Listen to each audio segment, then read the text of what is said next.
extremely underwhelming. It actually makes a big joke of this House and the institution of Parliament.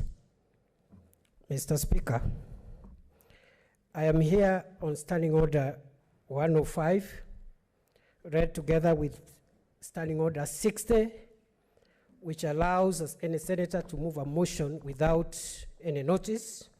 And this motion is moved under paragraph H of Standing Order 60, read together with Standing Order number 1, Mr. Speaker, which gives you vast powers on procedural issues.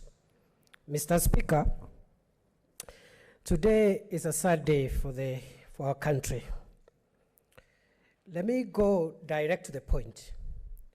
We have no business being here discussing anything.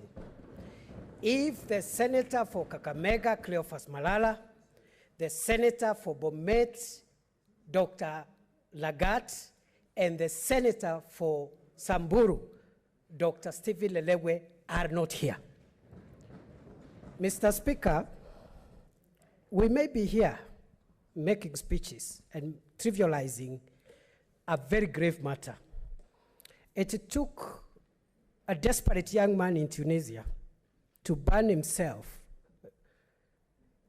to cause a big change in that country. Mr. Speaker,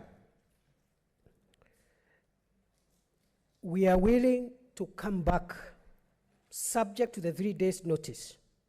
We are willing to come back on Friday, on Saturday, on Sunday, any day, any hour. Mr. Speaker, the Constitution says this House can sit anywhere, anytime, any hour, as decided by this House for the interest of the country. I saw the other day, I listened with disbelief as senators tried to flaunt and flag curfew regulations and applying curfew on this House.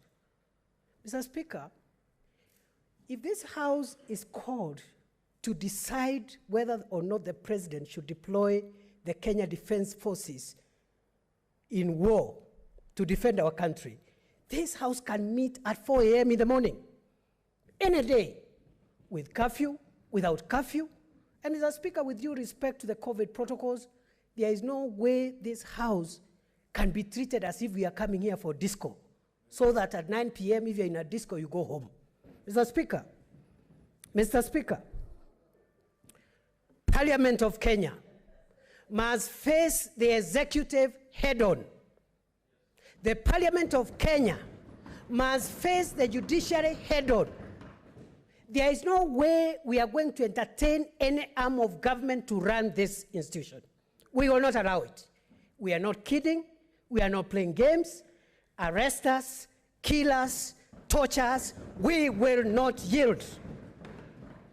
Mr. Speaker, the kind of anger we have caused in this country, I dread, God forbid, is the kind of anger that made the citizens of Burkina Faso to burn down parliament.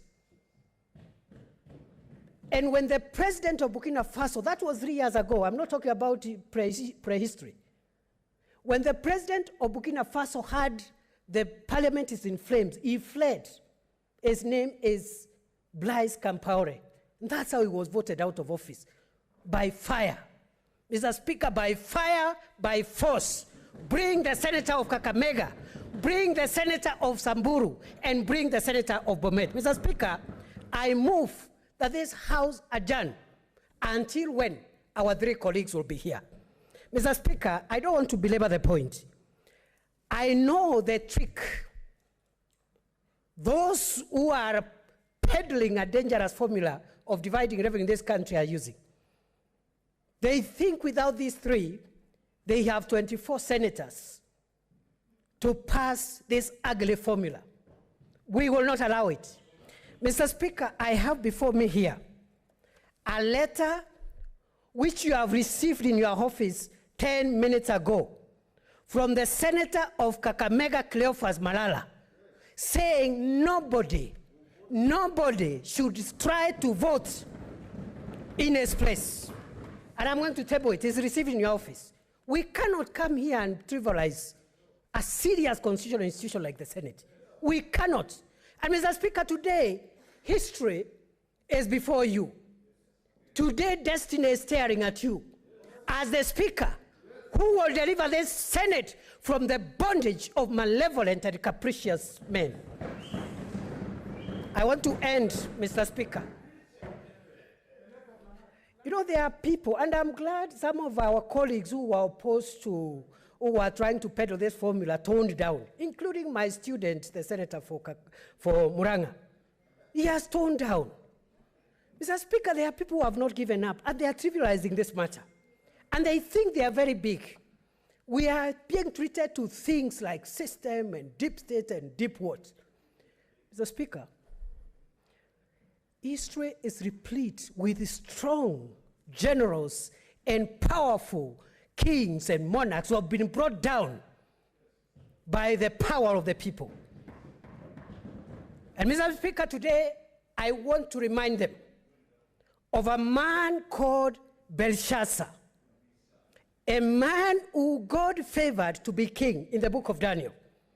Instead of being grateful that God has honored you among so many millions of citizens to be their leader, he entertained a government that was so divisive, so oppressive, and he did a big party and called all the important men whose fathers and mothers were important people at that time.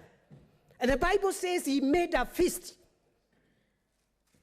and he entertained them in that feast, and even went on to commit sacrilege by using the utensils that had been taken from the temple to commit and drink the drink of fornication using the vessels taken from the temple. Mr.